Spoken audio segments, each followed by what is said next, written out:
ನಮಸ್ತೆ, ನಾನು ನಿಮ್ಮ Chaitra Pratap. Welcome back to my YouTube channel. I hope ನೀವೆಲ್ಲ ಚೆನ್ನಾಗಿದ್ದೀರಾ ಅಂತ ಭಾವಿಸ್ತಾ ಇವತ್ತಿನ ವ್ಲಾಗ್ನ ಶುರು ಮಾಡ್ತಾ ಇದ್ದೀನಿ.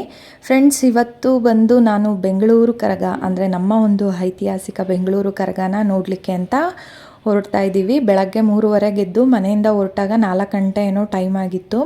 ಸೊ ಅಲ್ಲಿ ಧರ್ಮರಾಯ ಸ್ವಾಮಿ ದೇವಸ್ಥಾನದಿಂದ 2:30ಗೆಲ್ಲ ಕರಗ ಹೊರಟಿರುತ್ತೆ. ಸೊ ಬೆಳಗಿನ ಜಾವ ಟೈಮಲ್ಲಿ ಅಂದರೆ ಈ ಮಾರ್ಕೆಟು ಅಥವಾ ಮೈಸೂರು ಬ್ಯಾಂಕು ಈ ಸೈಡೆಲ್ಲ ಬರುತ್ತೆ ಅಂತ ಹೇಳಿದ್ರಲ್ವ. ಸೊ ನಾವು ಆ ಕಡೆ ಬಂದಾಗ ನೋಡ್ಕೊಂಡು ಬರೋಣ ಅಂತ ಹೇಳಿಬಿಟ್ಟು ಹೊರಟಿದ್ದೀವಿ. ಬಟ್ ಏನಾಯಿತು ಗೊತ್ತಾ, ಅಟ್ಲೀಸ್ಟ್ ನಾವೊಂದು 20 ಮಿನಿಟ್ಸ್ ಅಥವಾ 15 ಮಿನಿಟ್ಸ್ ಬೇಗ ಬಿಟ್ಟಿದ್ದಿದ್ರೆ ನಮಗೆ ಇವಾಗ ಏನು ನಾವು ಹೋಗ್ತಾ ಇದ್ದೀವಿ ಮಾರ್ಕೆಟ್ ಹತ್ರನೇ ನೀಟಾಗಿ ಕರಗನ ನೋಡ್ಬೋದಿತ್ತು. ಜಸ್ಟ್ ನಾವು ಹೋಗೋದಕ್ಕೂ ಕರಗ ಮುಂದೆ ಪಾಸ್ ಆಗಿದ್ದಕ್ಕೂ ಒಂದೇ ಆಗೋಯ್ತು. ಹಾಗಾಗಿ ಅಲ್ಲಿ ಪಾರ್ಕಿಂಗ್ ವ್ಯವಸ್ಥೆ ಇರಲಿಲ್ಲ. ಅಂದರೆ ನಾವು ಹೋಗಿದ್ದ ಕಡೆ ಎಲ್ಲೂ ಸಹ ಪಾರ್ಕಿಂಗ್ ಮಾಡೋ ಆಗಿರಲಿಲ್ಲ. ಇನ್ನೂ ಸ್ವಲ್ಪ ಹಿಂದೆನೇ ಪಾರ್ಕಿಂಗ್ ಮಾಡಿ ನಡ್ಕೊಂಬರ್ಬೇಕಿತ್ತು. ನಾವು ಪಾರ್ಕಿಂಗ್ ಮಾಡಿ ಬರೋಷ್ಟರೊಳಗಡೆ ಕರಗ ಮೂವ್ ಆಗೋಯ್ತು. ಸರಿ ಅಂತ ಹೇಳಿಬಿಟ್ಟು ಅಲ್ಲಿ ಹಂಗೆ ಮುಂದೆ ಕೇಳ್ತಾ ನೆಕ್ಸ್ಟು ಕರಗ ಯಾವ ರೋಡಲ್ಲಿ ಹೋಗುತ್ತೆ ಅಂತೆಲ್ಲ ಕೇಳಿಕೊಂಡು ನಾವು ಮುಂದೆ ಬಂದ್ವಿ. ಒಂದು 2-3 ರೋಡು ನಾವು ಗಾಡಿನಲ್ಲಿ ಹೋಗೋಷ್ಟರೊಳಗಡೆ ಆ ರೋಡೆಲ್ಲ ಪಾಸಾಗಿ ಕರಗ ಮುಂದಕ್ಕೆ ಹೊರಟೆ ಹೋಗಿತ್ತು. ಸರಿ, ಹಿಂಗೆ ಆದರೆ ನಾವು ನೋಡೋದಕ್ಕೆ ಆಗೋದಿಲ್ಲ ಅಂತ ಹೇಳಿಬಿಟ್ಟು ನಾವೇನು ಮಾಡಿದ್ವಿ, ಇನ್ನು 1 ಅವರ್ ಬಿಟ್ಟು ಯಾವ ಪ್ಲೇಸಿಗೆ ಬರುತ್ತೆ ನಾನು ಹೇಳಿದ್ನೆಲ್ಲ ನೋಡಿ, ಮಾರ್ಕೆಟ್ ಹತ್ರ ಜಸ್ಟ್ ನೋಡಿ ಹಿಂಗೆ ನಾವು ಹೋಗಬೇಕು ಅಷ್ಟರೊಳಗಡೆ ಮುಂದೆ ಪಾಸ್ ಆಗೋಯ್ತು. ಹಾಗಾಗಿನೇ ಹಿಂಗೆ ಕೇಳ್ತಾ ನಿಂತ್ಕೊಂಡ್ರೆ ಆಗಲ್ಲ ಅಂತ ಹೇಳಿಬಿಟ್ಟು ನಾವು ಬೇರೆಯವ್ರನ್ನ ಕೇಳಿದ್ವಿ. ಅದಕ್ಕೆ ಅವ್ರು ಹೇಳಿದ್ರು ಇನ್ನು 1 ಅವರ್ ಬಿಟ್ಟು ಈ ಪ್ಲೇಸಲ್ಲಿ ಬರುತ್ತೆ, ನೀವು ಅಲ್ಲಿ ಹೋಗಿ ವೆಯ್ಟ್ ಮಾಡಿ ಅಂತ ಹೇಳಿದ್ರು. ನಾವು ಬಂದು ಇಲ್ಲಿ ಬಳೆಪೇಟೆ ಸರ್ಕಲ್ ಹತ್ರ ಬಂದಿದ್ದೀವಿ. ಸೊ ಇಲ್ಲಿ ಬರೋದಕ್ಕೆ ಇನ್ನೂ 1 ಅವರ್ ಆಗುತ್ತೆ ಟೈಮು ಅಂತ ಹೇಳಿದ್ರು. ಹಾಗಾಗಿ ನಾವು ಇಲ್ಲೇ ನಿಂತ್ಕೊಂಡು ವೆಯ್ಟ್ ಮಾಡೋಣ, ನೀಟಾಗಿ ಕಾಣಿಸುತ್ತೆ ಅಂತ ಹೇಳಿಬಿಟ್ಟು ನಾವಿಲ್ಲೇ ಕೂತಿದ್ವಿ. ಅಂದರೆ ದರ್ಗಾ ಹತ್ರ ಬರುತ್ತಲ್ವ, ದರ್ಗಾದಿಂದ ನೆಕ್ಸ್ಟು ಇದೇ ರೋಡಿಗೆ ಈ ಸರ್ಕಲ್ಗೆ ಬರುತ್ತೆ ಅಂತ ಹೇಳಿಬಿಟ್ಟು. ಸೊ ನಾವು ಬಂದಾಗ ಇಷ್ಟೇ ಜನ ಇದ್ದಿದ್ದು. ಬಟ್ ಆಮೇಲೆ ತುಂಬ ಜನ ಆಗೋದ್ರು. ಇನ್ನೊಂದೇನಪ್ಪ ಅಂದರೆ ಇದು ನಾನು ನೋಡ್ತಾ ಇರೋ ಅಂಥದ್ದು ಮೊದಲನೇ ಬಾರಿ ನಮ್ಮ ಬೆಂಗಳೂರು ಕರಗನ. ಒಂಥರ ತುಂಬಾ ಖುಷಿ ಇತ್ತು. ಹಿಂದಿನ ದಿನ ಎಲ್ಲ ನೈಟು ನಮ್ಮ ಏರಿಯಾ ಶ್ರೀನಗರ ಕರಗ ಅಣ್ಣಮ್ಮ ದೇವಸ್ಥಾನದ್ದು ನೋಡಿದ್ದು. ಬಟ್ ಬೆಂಗಳೂರು ಕರಗ ಅಂತ ನೋಡ್ತಾ ಇರೋದು ಇದೇ ಫಸ್ಟ್ ಟೈಮು. ಒಂಥರ ತುಂಬಾ ಕ್ಯೂರಿಯಾಸಿಟಿ ಇತ್ತು ಅಂತಲೇ ಹೇಳ್ಬೋದು. ಈ ರೀತಿ ಬರ್ತಾ ಇದ್ದಾರಲ್ಲ ಇವರೆಲ್ಲ ವೀರಕುಮಾರರು ಅಂತ ಹೇಳಿ. ಸೊ ಅವರನ್ನೇ ಒಂದಷ್ಟು ಕ್ವಶನ್ಸ್ಗಳನ್ನೆಲ್ಲ ಕೇಳಿಕೊಂಡು ಕರಗ ನೋಡಲಿಕ್ಕೆ ಕಾಯ್ತಾ ಕೂತಿದ್ವಿ ನಾವು. ಇನ್ನು ದ್ರೌಪದಮ್ಮ ಕರಗದ ಹಿನ್ನೆಲೆ ಸ್ಟೋರಿ ಏನಿದೆ ತುಂಬಾ ಚೆನ್ನಾಗಿದೆ, ತುಂಬಾ ಕ್ಯೂರಿಯಾಸಿಟಿ ಆಗಿರುತ್ತೆ ಆ ಸ್ಟೋರಿನ ಕೇಳಲಿಕ್ಕೆ. ಸೊ ನಾನು ಅದನ್ನು ಹೇಳ್ತಾ ಹೋದರೆ ವಿಡಿಯೋ ಸಾಕಾಗೋದೇ ಇಲ್ಲ, ಕಮ್ಮಿ ಸಮಯ ಇದೆ. ಹಾಗಾಗಿ ನನ್ನ ಡಿಸ್ಕ್ರಿಪ್ಷನ್ ಬಾಕ್ಸಲ್ಲಿ ಕೊಟ್ಟಿರ್ತೀನಿ, ಚೆಕ್ ಮಾಡಿ.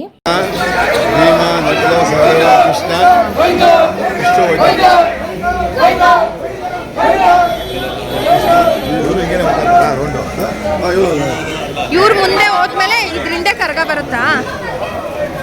ಇದು ಮುಂದೆ ಪಾಸ್ ಆಗ್ಬೇಕಲ್ಲ ಯಾವಾಗ?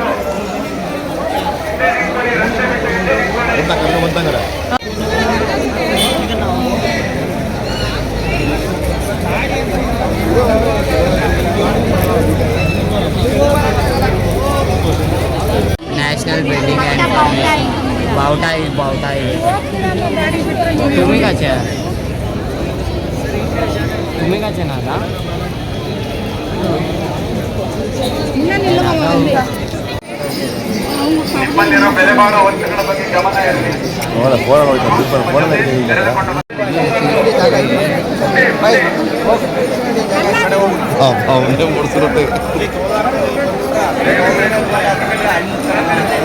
ಇದ್ದೀರಲ್ಲ ಅಲ್ಲ ನಾವೆಲ್ಲಿರ್ತೀವಿ, ನಾವು ಹೋಗಿ ಹೆಚ್ಚು ಅಂತೀವಿ.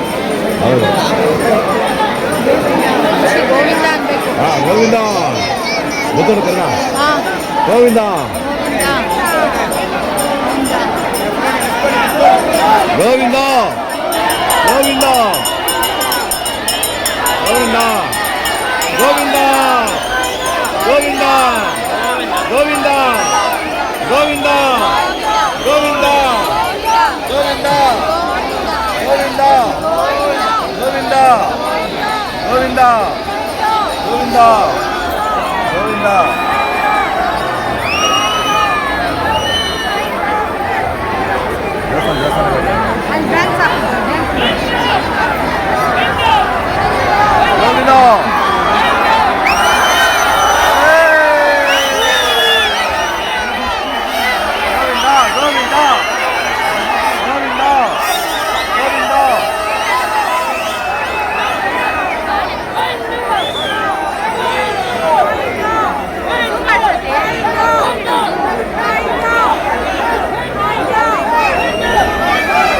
ನೋಡಿದ್ರಲ್ಲ, ಜಾಸ್ತಿ ಹೊತ್ತು ಕರಗ ನಿಲ್ಲೋದೇ ಇಲ್ಲ.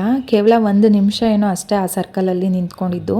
ಇನ್ನೂ ಸುಮಾರು ಬೀದಿಗಳಿಗೆಲ್ಲ ಹೋಗೋದು ಇರುತ್ತೆ, ಹಾಗಾಗಿನೇ ಬೇಗ ಬೇಗ ಮೂವ್ ಆಗ್ತಾ ಇರುತ್ತೆ. ಸುಮಾರು ಇಲ್ಲ ಅಂದ್ರೂ ಒಂದು 7-8 ಅವರು ಕರಗನ ಹೊತ್ತೇ ಇರ್ತಾರೆ. ನಿಜವಾಗ್ಲೂ ಅದು ದೇವರ ಒಂದು ಪವಾಡ ಅಂತಲೇ ಹೇಳ್ಬೋದು. ನನಗಂತೂ ತುಂಬಾ ಖುಷಿ ಆಯಿತು. ಫಸ್ಟ್ ಟೈಮ್ ನಾನು ಬೆಂಗಳೂರು ಕರಗನ ನೋಡಿದ್ದು.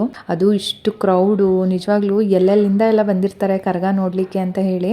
ಹಂಗಾಗಿ ಈ ವರ್ಷ ನಾನು ನೋಡಲೇಬೇಕು ಅಂತ ಹೇಳಿಬಿಟ್ಟು ಬೆಳಗ್ಗೆ 3:30ಗೆ ಎದ್ದು ಬಂದ್ವಿ. ಹಂಗೂ ಒಂದು 2-3 ರೋಡ್ ಹೋಗೋಷ್ಟರೊಳಗಡೆ ಬೇಗ ಬೇಗನೆ ಪಾಸ್ ಆಗ್ತಾ ಇತ್ತಲ್ಲ, ಒಂಥರ ಬೇಜಾರಾಗೋಯ್ತು. ಬಟ್ ಫೈನಲಿ ಚೆನ್ನಾಗಿ ದರ್ಶನ ಆಯಿತು. ನಮ್ಮ ಒಂದು ಬೆಂಗಳೂರು ಐತಿಹಾಸಿಕ ದ್ರೌಪದಮ್ಮನ ಕರಗ 2026 ದೃಶ್ಯಾವಳಿನ ನಿಮ್ಮೊಟ್ಟಿಗೆ ನನ್ನ ಒಂದು ವ್ಲಾಗಲ್ಲಿ ಶೇರ್ ಮಾಡಿದ್ದೀನಿ. ನೀವೆಲ್ಲ ಈ ಒಂದು ವಿಡಿಯೋನ ನೋಡಿದ್ದೀರಾ ಅಂತ ಭಾವಿಸ್ತೀನಿ. ಇಷ್ಟ ಆಗಿದ್ರೆ ದಯವಿಟ್ಟು ಲೈಕ್ ಮಾಡಿ. ಹೊಸದಾಗಿ ಯಾರು ನೋಡ್ತಿದ್ದೀರಾ ದಯವಿಟ್ಟು ಚಾನಲ್ನ ಸಬ್ಸ್ಕ್ರೈಬ್ ಮಾಡ್ಕೊಂಡು ನೋಡಿ. ಮತ್ತೆ ನೆಕ್ಸ್ಟ್ ವ್ಲಾಗಲ್ಲಿ ಸಿಗ್ತೀನಿ. ಅಲ್ಲಿವರೆಗೂ ಸಿ ಯು. ಬಾಯ್ ಸ್ನೇಹಿತರೆ. Thank you.